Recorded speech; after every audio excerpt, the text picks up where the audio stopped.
Ladies and gentlemen, welcome aboard the Wright Flyer. I'm Randy Wright, and I'll be your captain on this solo flight special edition of our state-of-the-art radio program. Folks, this will be the final boarding call, so if you please, claim your seats, fasten your seatbelts, kick back, relax, and enjoy the show while I go ahead and delve into the pre-flight checklist, as there really is a lot of news and information to get to before I may fully indulge you with your in-flight entertainment. Well, folks, what we see right now is a lot of confusion, utter confusion occurring with the nation's capital there in Washington, D.C. And what this confusion relates to is two ulterior motives that have been foisted upon the true ultimate wielders of popular sovereignty in this once thriving and flourishing representative republic and vibrant community of popular sovereigns of ours. And of course, what I'm speaking of is how the Democrats are attempting to use anything to undermine a Republican administration, and how the gutless opposition party, or GOP, is attempting to spin the narrative away from any type of negative that is applying to the president himself. This is something that is par for the course a little bit in modern American politics, but it undermines the entire credibility of the federal government itself. Think what you will of James Comey. There have been times that both my first officer, Jeremy Grapenton, and I have reflected on how he has not exactly been completely forthcoming, and the way that he handled the Hillary Clinton email scandal. I mean, I know that that is a huge point of contention for conservatives and those who are right-leaning in the land of the free and the home of the brave, but it goes deeper than that. The fact of the matter is, Trump has proved to be his own worst enemy in this scenario. Trump is the one that has allowed this to work against him. He has allowed it to essentially become an even greater problem than what it is. Or, in other words, that he's allowed a mountain to be made out of a molehill. Now, for someone who is so conscientious, for lack of a better term, with regard to his own self-image, the perception that he wants to put out for the public, this is a bit of a damning thing. It's a bit of a thing that I don't understand why he hasn't managed to rein this in. It's like he's not even attempting to rein it in. And therefore, these problems show no signs of improving within the foreseeable future. Now, of course, this all relates back to that Russian intermingling. And again, there hasn't been any direct proof brought out into the limelight. But there is certainly enough smoke there to raise considerable questions. And as we are approaching the midterm elections for 2018, that is something that we cannot afford to ignore. It is something that will work against us time and again. And unfortunately, the way that it's being handled by both of the mainstay political parties shows that no one is truly looking out for the truth. Like I said, the Democrats are attempting to utilize this as an aha gotcha moment to bring down the 45th president of these United States.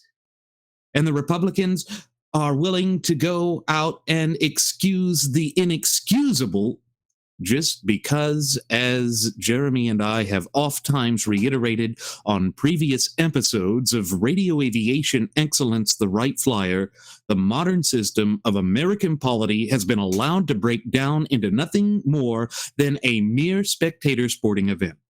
And therefore, the credibility of our representative Republican form of government has come under dire threat.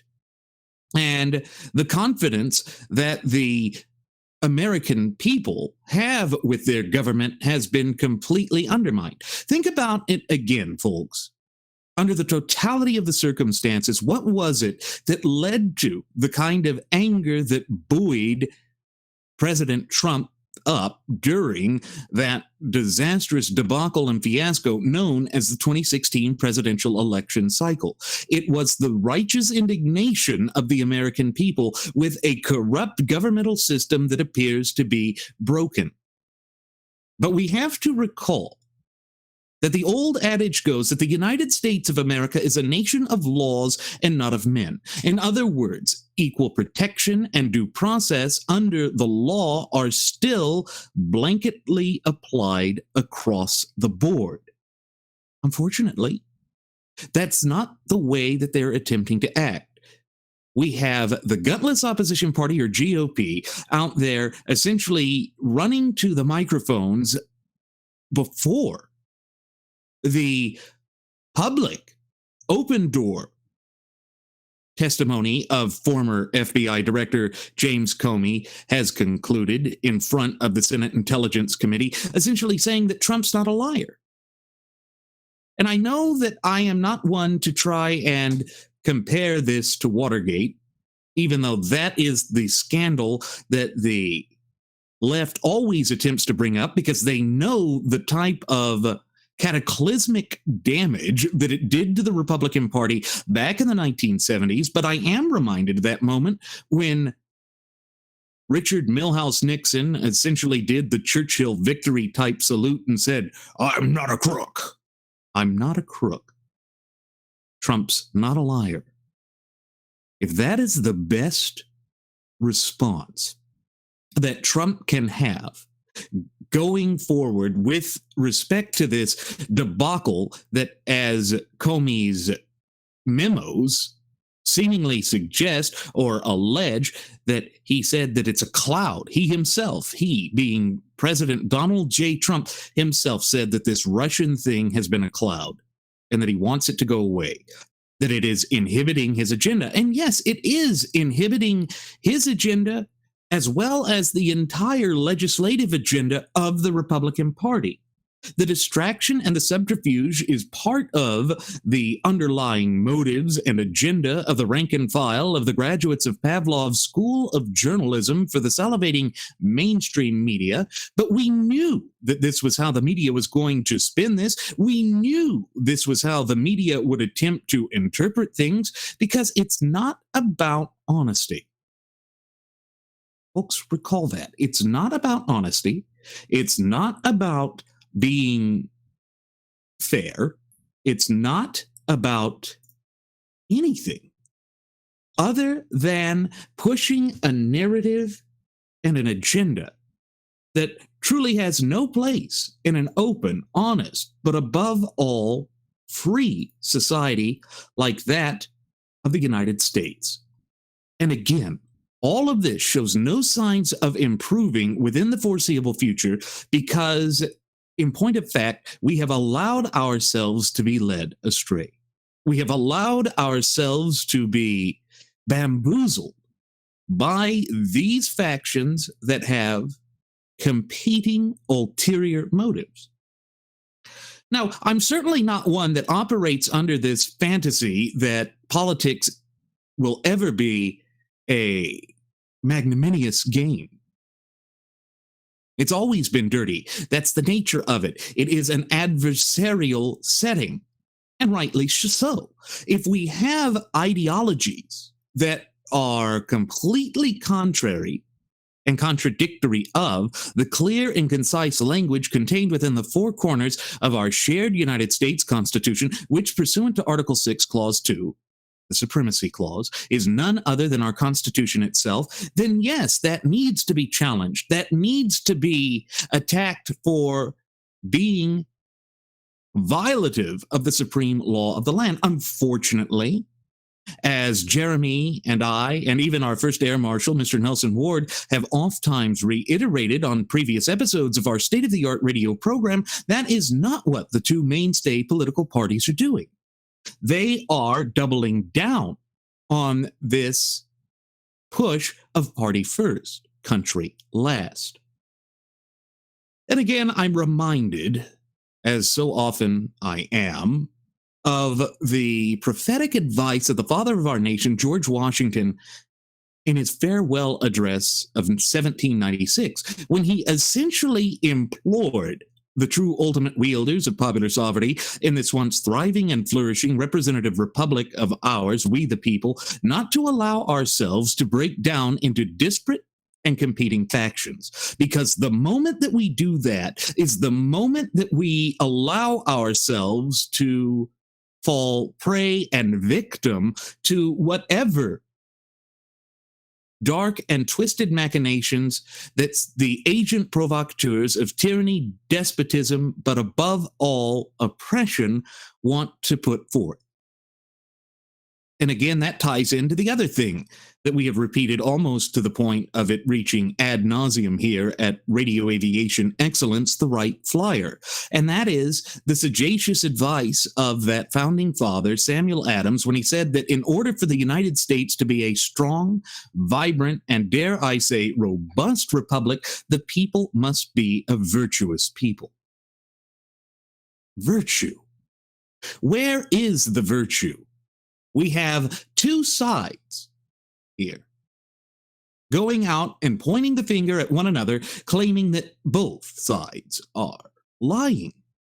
We had James Comey essentially open his open session hearing in front of the Senate Intelligence Committee by stating that Trump was lying about him. And unfortunately, that is something that will stick. We have pointed out here over the course of the past approximate 2 years, folks, that Trump has been, and I'm being polite here, consistently inconsistent. This consistent inconsistency is going to undermine him. It is going to come across as being overtly dishonest. And that's part of the problem. It lends credence to this whole notion that the upper echelons of the federal government is not only corrupt, but that the corruption is getting worse. Far from draining the swamp is being dredged out so that it's even deeper, so that worse swamp creatures may emerge in the American political scene. And unfortunately, I don't believe that is something we can afford to allow to come to fruition at this particular junction in our nation's relatively brief yet illustrious history here on the face of God's green earth. The American people are sick and tired of seeing a government operate in a way that is diametrically opposed to their hopes, dreams, and even their future aspirations. But unfortunately, this is what we have encountered in generation after successive generation. The government operates with this air of being holier than thou. Do as I say, not as I do. And they have essentially carved out a special niche for themselves, where they believe they can do anything, where they believe they can get away with anything, and that the rest of us just have to sit back and accept it. But why? What benefit does this provide to the body politique of this once thriving and flourishing representative republic of ours? It makes no sense to me whatsoever. And the reason for that is that it comes down to an attack on our traditional values, an attack on all that we hold as important and as meaningful and as contributing to society at large. And again, what I think all of that really points to is a deeper quagmire that works against us, a deeper problem that shows no signs of improving. And that is that we no longer see an overarching good in this country, that we no longer believe that in these United States of America, that the whole is far greater than the mere sum of its parts. We have lost sight of those natural law tenets In other words, the natural order of things that are immutable by their very nature and that form the bedrock foundation and basis of our republic. Now, again, the narrative is going to be spun that, well, look, Comey admitted to leaking these memos to the media. He did it in a cowardly fashion, having a law professor friend of his provide it to the media because he thought they were like seagulls. He wanted to hide, but in a way, I understand why he felt that way. The toxic miasma that has become the modern system of American polity is something we can ill afford to ignore. It's something that undermines our strength and resolve, and it's something that leads good, decent people to not even want to participate in the American system of polity. And of course, folks, this is exactly what the frothing at the mouth Fabian socialist leftists, the blame America first crowd desires. It's what they have been working towards nonstop for generation after generation over the course of the past 150 plus years. And unfortunately, what we see is that the Republican Party, in going forth with this game of charades, attempting to spin the narrative in any way they can, without admitting mistake or poo-pooing mistakes as though that is something that is completely tolerable, completely acceptable, that is only adding fuel to the fire. It is leading or lending a semblance, a peppercorn, if you will, of credibility to the claims of the frothing at the mouth Fabian socialist leftists. And unfortunately, again, 9 times out of 10, this is a self-inflicted wound by the 45th president of these United States. Donald Trump has brought the vast majority of this upon himself. That's just one of those inescapable self-evident truths that comes to the surface time and again whenever we look at this. Because Comey used the opportunity of one of Trump's tweets to say that, Lordy, he hopes that there are tapes there and that it should come to the public and that it will certainly be examined and investigated by the special counsel, who is the other former Federal Bureau of Investigation Director, Robert Mueller. Folks, what we have here is the perfect recipe for political kabuki theater at its absolute worst that continues to undermine the credibility of our nation and of our representative Republican form of government. And in the end, what that does is it puts our sovereignty in dire jeopardy. Now, folks, what I'm not attempting to fearmonger here. I'm attempting to parse through all of this as it unfurls. Was it all right for the president to tell the FBI director to stop an investigation? Technically, yes. Technically, when you look at the structure of the executive branch of government, which is outlined in Article 2 within our shared United States Constitution, the president is the chief executive officer. The duty, obligation, and responsibility of the executive branch of the federal government is to enforce the law, to faithfully execute the laws. But herein lies the problem. I noticed that Alan Dershowitz went on to Neil Cavuto's program over there at the Fox News Channel yesterday, and he essentially said that, he has unilateral powers. But here's the problem. To faithfully execute the laws means to act with morality. Again, going right back to what Sam Adams said. You must be a virtuous people. Faithfully. Let's actually take some of the guesswork out of this. What is faithfully? In the connotation that we're using it in the in the Constitution itself when it comes to the faithful execution of the laws. Strict or thorough in the performance of duty, true to one's word, promises, vows, etc. It means reliable, trusted, or believed, adhering or true to fact, a standard, an original or accurate representation, a faithful account, a faithful copy.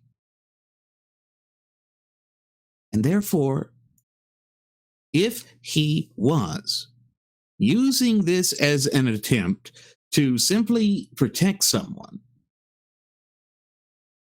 we have to recall again that the United States of America is a nation of laws and not of men. So that means we cannot have selective enforcement of the law, because when we do that, we begin to undermine the entire impetus behind who we are, both as a nation and people. Again, I do not believe that this is something we can afford to allow to come to fruition, because it will further undermine the entire credibility of this, our beloved representative republic. And unfortunately, this shows, again, no signs of improving within the foreseeable future. So we'll have the Democrats looking there to try and say that there was absolute collusion between the Russians, but Comey himself admitted, as Trump has so boldly and loudly proclaimed before the rank and file of the graduates of Pavlov's School of Journalism for the salivating mainstream media repeatedly, that Trump personally was not under investigation. But here's the other attribute of that we have to keep in mind. There is a notion of the commander of the ship doctrine, or the captain of the ship doctrine.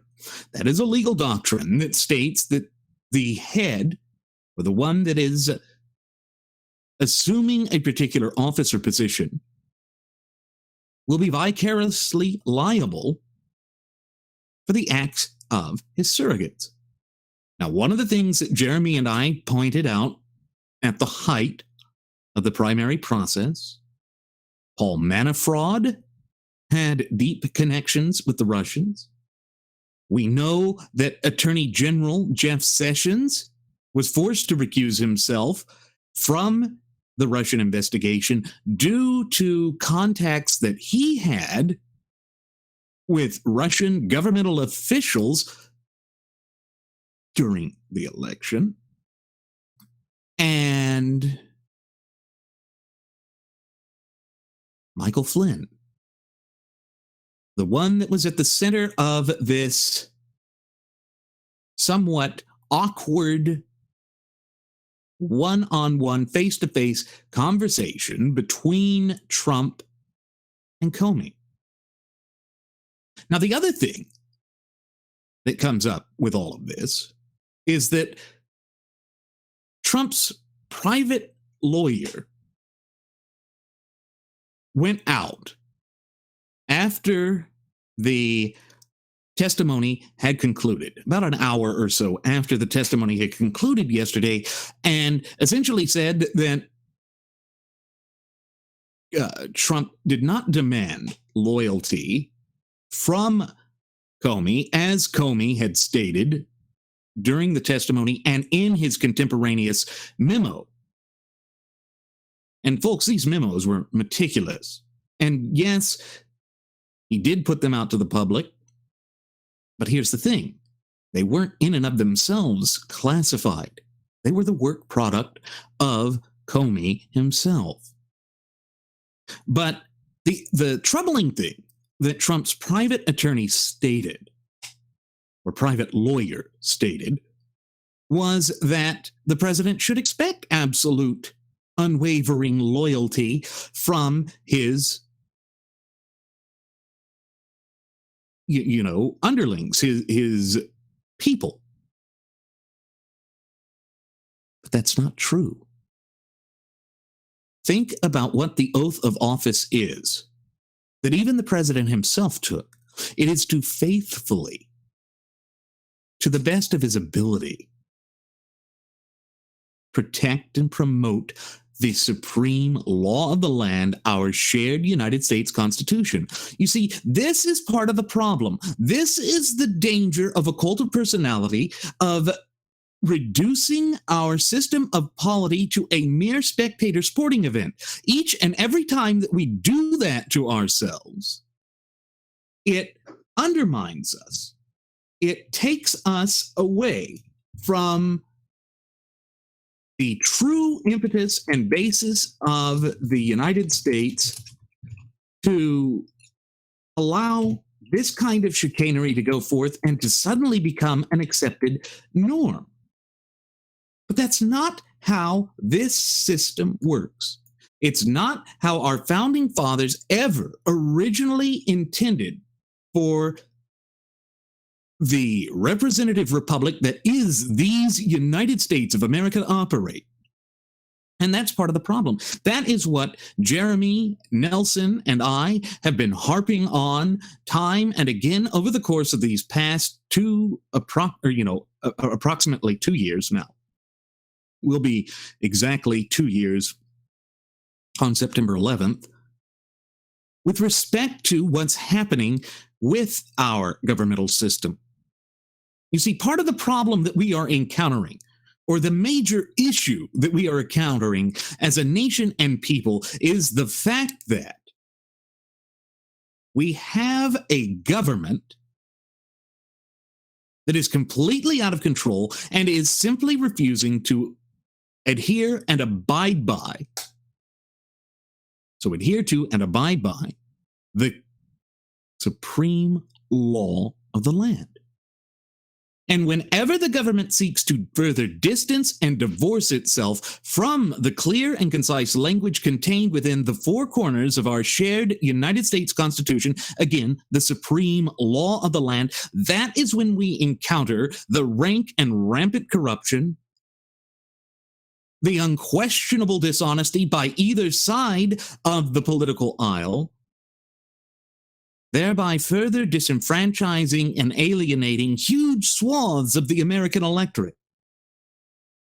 Again, by allowing ourselves to break down into disparate and competing factions, we have lost sight of the overarching picture of that which is of the utmost importance to us as a nation and people, and that, of course, is our fundamental and inalienable God-given rights and our Constitution. The two must be intertwined. They are inexorably intertwined. They are inseparable. But far too many within the heart of the land of the free and the home of the brave have lost sight of this. They have forgotten this. And again, the common denominator of all of this is the fact that we have allowed our system of polity to devolve into a mere spectator sporting event. And certainly, the way that the rank and file of the graduates of Pavlov's School of Journalism for the salivating mainstream media attempted to just salivate over this, attempted to just plunge this into being something more than it was, to make a mountain out of a molehill, that has not been beneficial. If there is anyone who has even less credibility than the 45th president of these United States of America, it is our so-called mainstream media. But it's not just the mainstream media, because you have the exact and polar opposite with so many of the so-called right-wing punditry and commentator. The pom-pom waving cheerleader antics of Rush Limbaugh, of Sean Hannity, of Michael Weiner Savage,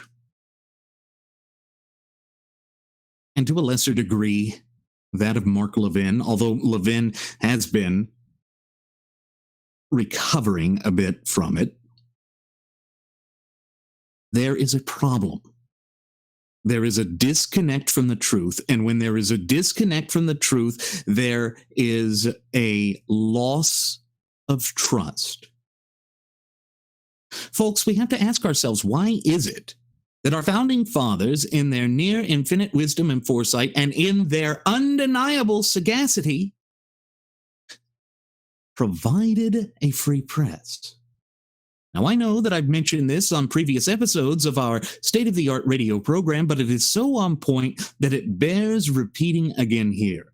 The reason that we have a free press in these United States of America is because the press is to be the watchdog for the American people.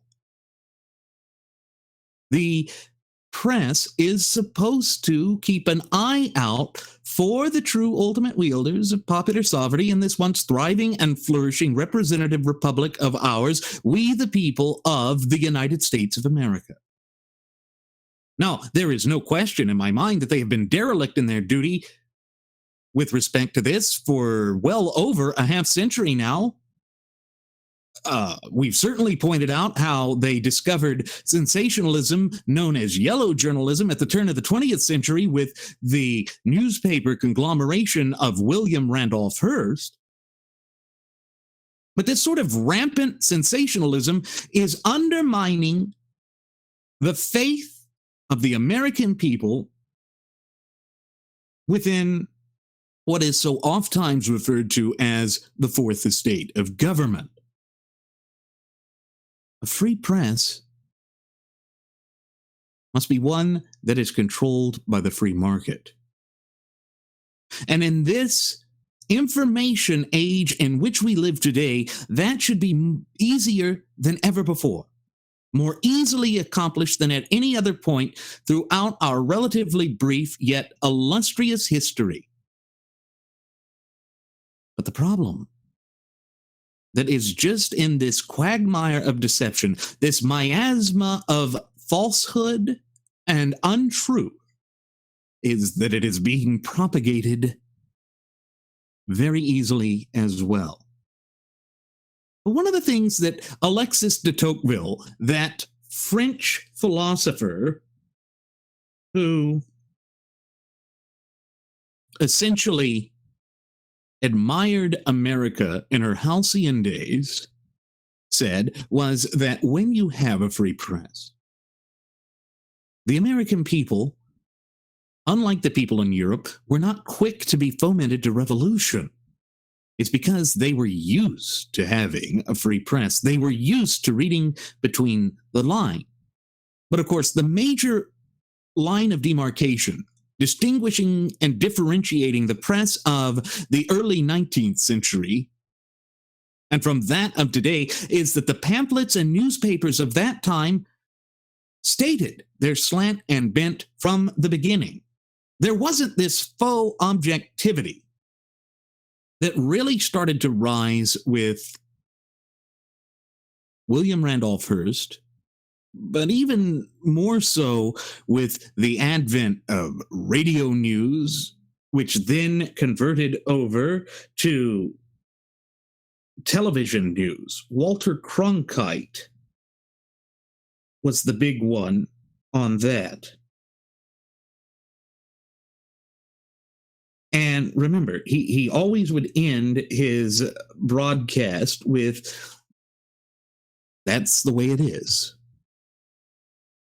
Now, was that really the way things were? Was that really what it was? No, it was his slant, his interpretation, his opinion, but presented as cold, concrete fact. And I think that that has led to the sort of duplicitous approach to the dissemination of information that has dominated the rank and file of the graduates of Pavlov's School of Journalism for the salivating mainstream media for well over a half century now. And so you're going to have the usual suspects continuing to pine over a way to undermine the president. But it's like the old adage with the Texas weather. If you don't like the weather, just wait 10 minutes, it'll change. Just wait 10 minutes. Trump will go back into the Twitter sphere. He will continue to suffer from foot and mouth disease, and he will undermine any advancement that he's made,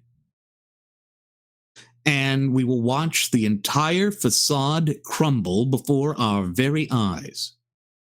That's where we are. That is the sheer, unadulterated madness that has come to dominate the American sphere of politics today. And what's truly ghastly about it all is that both sides of the political sphere are guilty of this. Both sides are pushing forth a false narrative, are attempting to push forth this ulterior motive and agenda. And who is it that is left suffering at the end of this? Who is it that is left holding the bag?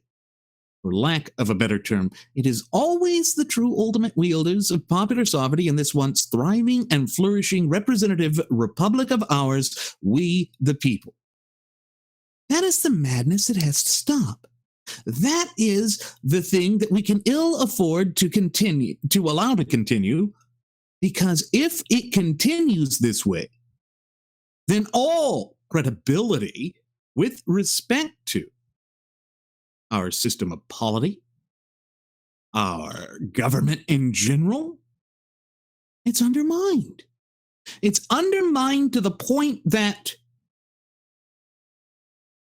true charlatans can begin to perpetually, purposefully, willfully transform this nation away from being a constitutionally endowed federalist representative republic, as our founding fathers intended it to be, into some sort of frothing at the mouth Fabian socialist leftist dystopia torn straight from the pages of an Orwellian nightmare. And that's what this is. This spin doctor game that we're seeing espoused by either side of the political spectrum in response to this entire Comey incident is very Orwellian in nature. It's the type of doublespeak that we would encounter in his magnum opus of 1984. This is Big Brother crap.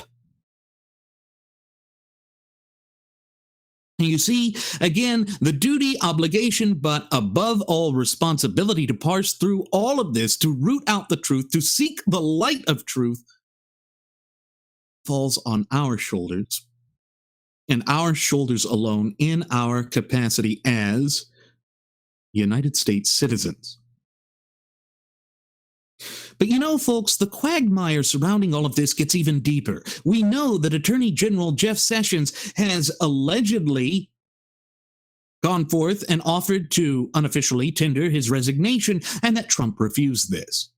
That there apparently is some bad blood brewing between the first senator to publicly announce his support for the 45th president of these United States, and who actively campaigned for him throughout the most contentious primary process of all living memory. He's now feeling betrayed. And you know, I don't feel glib in saying this, but Mr. Sessions, we told you so. We told you that this man has no qualms about throwing those closest to him under the bus. That this man is loyal primarily to himself. What benefit do you get from this? Already, your tenure as the chief law enforcement official of these United States of America has been tarnished by the fact that this recurring Russian thing, whether it be a true case or not, has forced you to recuse yourself from it. Don't think for a minute that the Democrats are going to let go of this. And you can say that it's untrue all you want, but remember, one of the undeniable truths about the modern system of American polity is that perception, irrespective of whether it is erroneous or not, irrespective of whether it is supported by the facts or not, oftentimes, 9 times out of 10, in fact, matters more than reality itself. And that is why you have to be conscientious. That is why you have to apply the only litmus test that matters in this great republic of ours. That litmus test of which I speak is the supreme law of the land, or in other words, our shared United States Constitution. But unfortunately, we have entered into an era where we keep ignoring the Constitution. We keep sidelining the Constitution. We keep undermining its application. Why in the hell will we do this to ourselves? Why in the hell will we continue to ignore that which matters most to us? It's not wise. It's not bright. It's destructive. And this carnival freak show, seemingly taken right out of P.T. Barnum's circus of the 19th century, the freak show, sideshow attraction, is only going to get worse. Worse and worse and worse. And in the end, it's going to leave us in a position of abject and unadulterated failure. Now, I don't want that to be the lot of the American people. In fact, I wholeheartedly believe that that is not the destiny of the United States of America and her people. But there is going to have to be a modicum of discipline coming from this nation's White House. There is going to have to be a modicum of discipline coming from the rank and file of the gutless opposition party, or GOP. Otherwise, this is going to lead to an never-ending fiasco. It is the gift that keeps on giving to the Democrats. And as we are all well aware, the Democrats have been completely taken over by the frothing at the mouth Fabian socialist leftists who are hell-bent on the complete and utter annihilation of these United States of America, both as a nation and people. Again, these are part of those self-evident truths that we cannot escape. It is something that continues to gnaw at the body politique of the United States. And it was so bad that Judge Andrew Napolitano there on the Fox News channel yesterday started to feel as though there was something more to it. Now remember, Napolitano went out and claimed that he is a friend of Donald Trump. He is the one that had vociferously supported the claims of Donald Trump early on in his presidency that Barack Hussein Obama had engaged in spying. And this led to his, I want to say, slight suspension or temporary suspension from appearing on the network, but he's back. And he himself said that the way that Comey talked about there being this demand for loyalty was not only inappropriate, but it may mean that something more is there. And the fact that there is a special counsel involved in all of this, who essentially possesses unlimited funds, he's going to look into this. And so the problem that Trump was trying to resolve, because in a way, I don't think Trump was trying to necessarily involve himself with the Russian probe. In fact, both Comey and Trump said that what he was wanting was that to go forward in order to vindicate him. But to have Comey go out and publicly state that Trump was not being personally investigated, well, he's now ensured that he is going to be investigated. I don't see how Mueller, with a straight face, can go forth and not investigate it without losing face of the whole notion of impropriety. The fact of the matter is he simply can't. The fact of the matter is this has pigeonholed the president. It has trapped the president. And unless and until the president awakens to this fact and begins to rein in his out-of-control tweets, that is now going to be used against him. Anything you say can and will be used against you. And that is particularly true in the arena of American politics.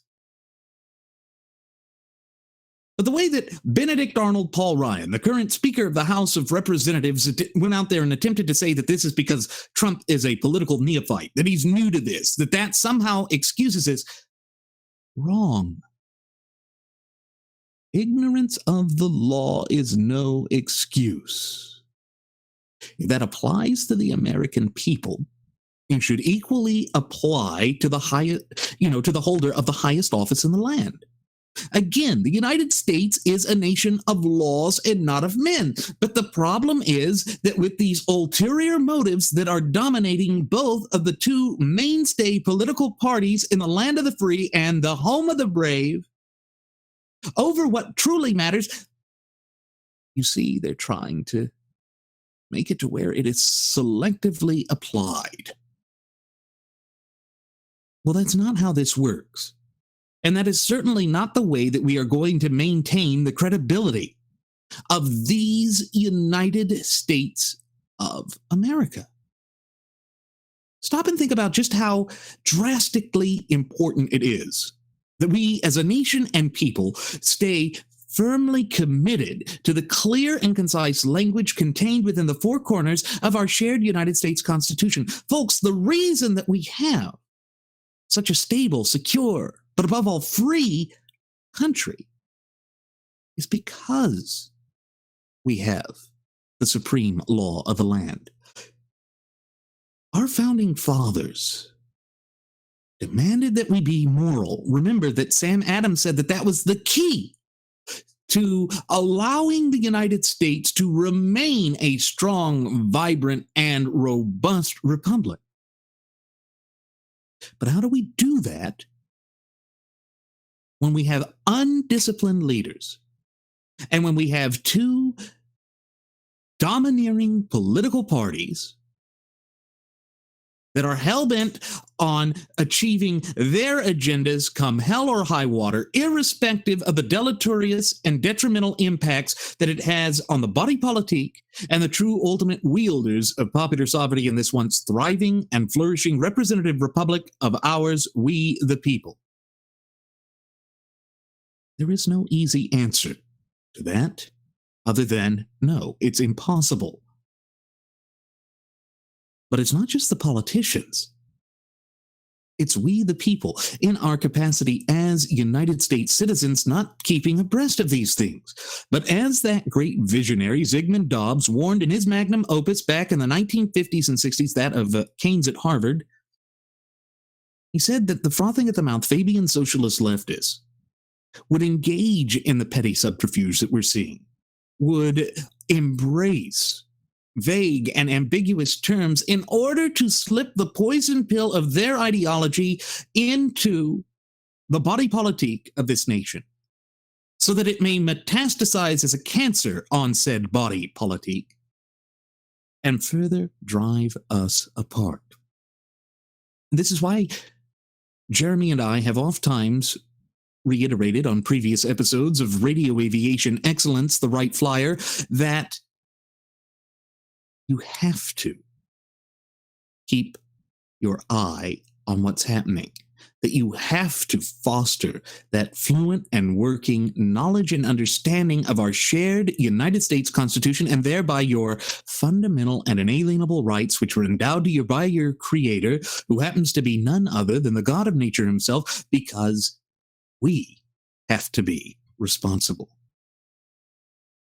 Remember that the poetic language that opens the preamble to our shared United States Constitution didn't say we the politicians, we the nameless, faceless, and ultimately unaccountable bureaucrats. No, it said we the people.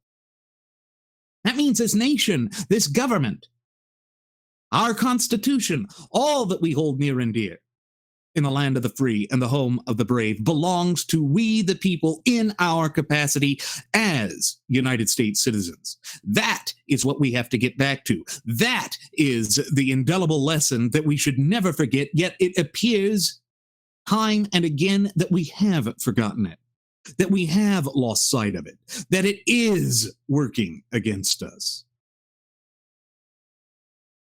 Again, what good does that do us to ignore this? What good does it do us to continue to act in a way where we either excuse someone or we're just out for blood?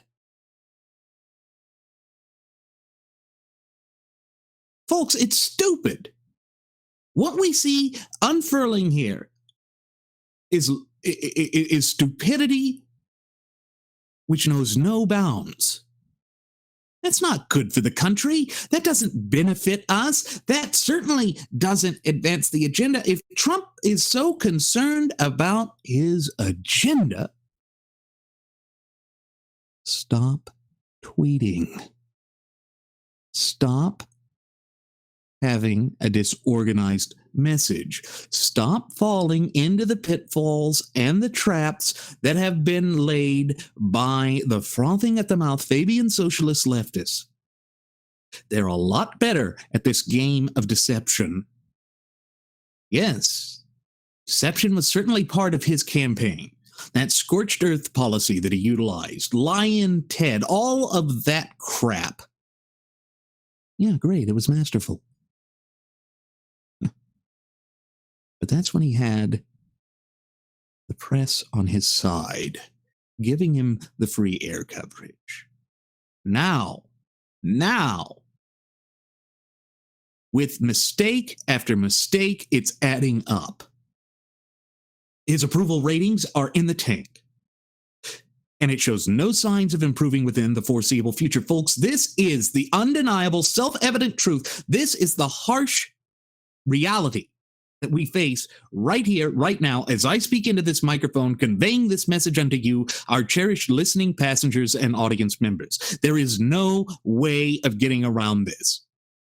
Tragic though it may be, and it truly is, Trump is his own worst enemy. Trump brought this upon himself. It'll be interesting to see how he tries to get himself out of it. How many more people are going to be thrown under the bus? How much more chaos and instability are going to reign supreme in this once thriving and flourishing representative republic and vibrant community of popular sovereigns of ours? I ask this question because it should be a concern to decent, hardworking, red-blooded American citizens from coast to coast and border to border and the land of the free and the home of the brave. It is something we can ill afford to ignore. It is something that we can ill afford to continue unchecked and unchallenged because it is threatening to spread like wildfire. We must stay true to the time-honored values, principles, institutions, and convictions that have propelled this nation to such lofty heights in her relatively brief yet illustrious history here on the face of God's green earth.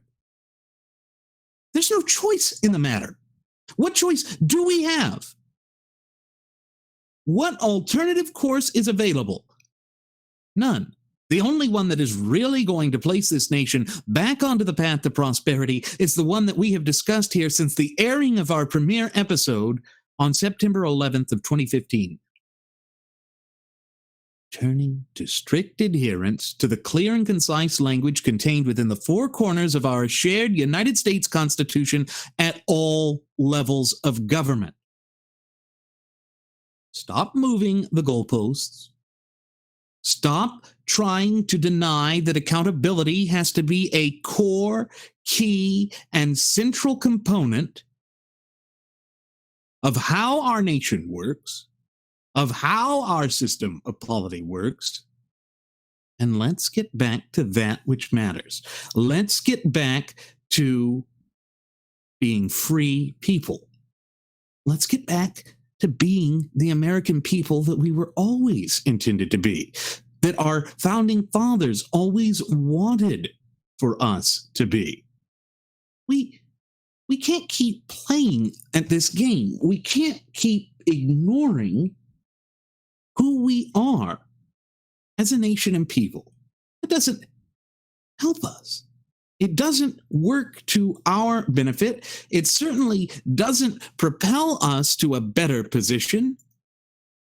Essentially, we have allowed ourselves to be led astray because we have bought into the notion of the seduction of victory at all costs. Well, what good is that when, as we recall, that sagacious founding father Sam Adams said that in order for our nation to be a robust and vibrant and flourishing republic, we must be a virtuous people. Therein lies the problem.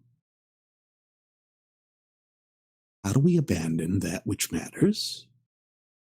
How do we promote that which matters when we have seemingly forgotten what it is that truly matters?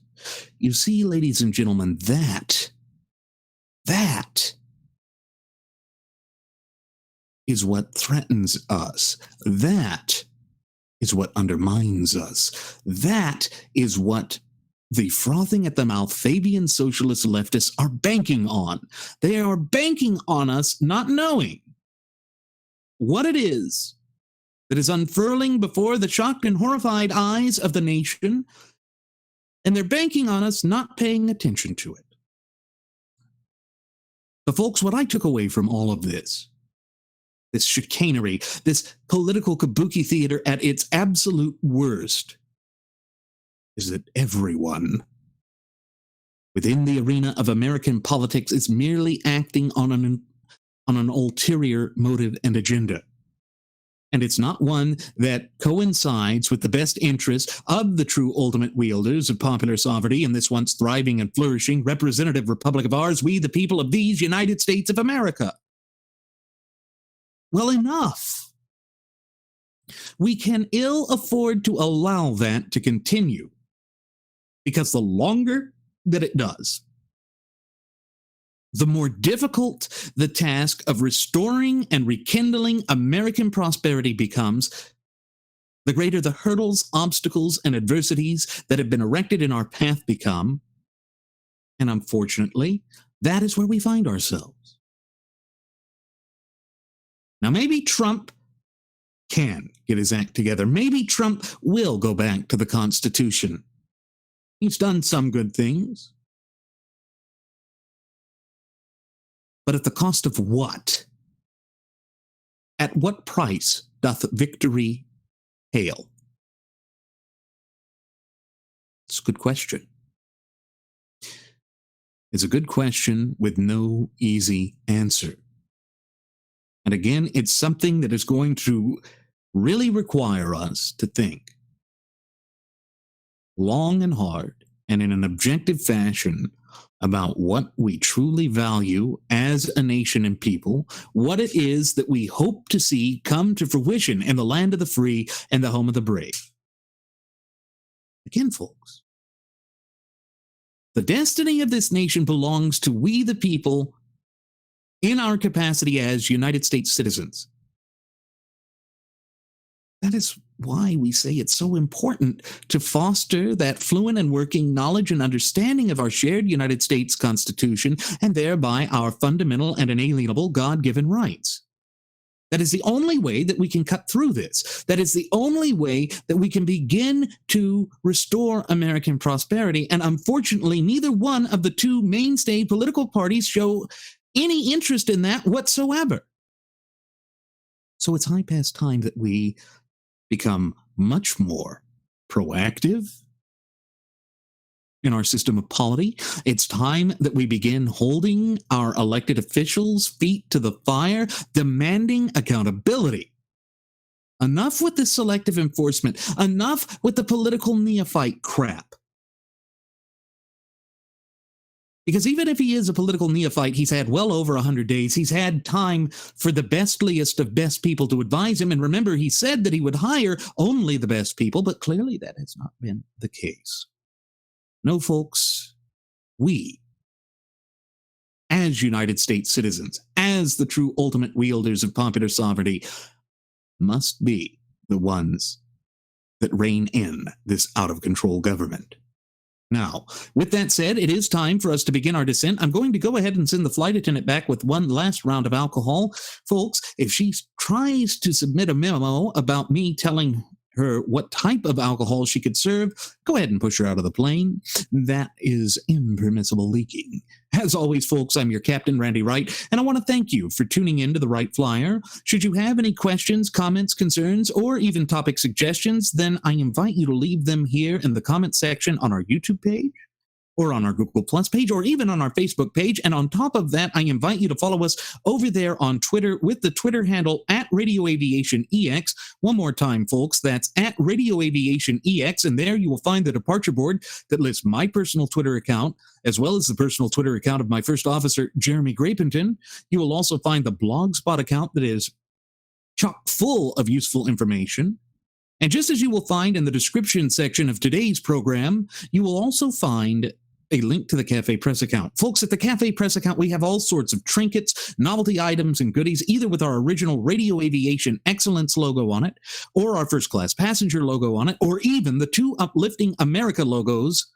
Because let's face it, folks, in these turbulent times that we face in our nation's relatively brief yet illustrious history here on the face of God's green earth, America could use a little uplifting.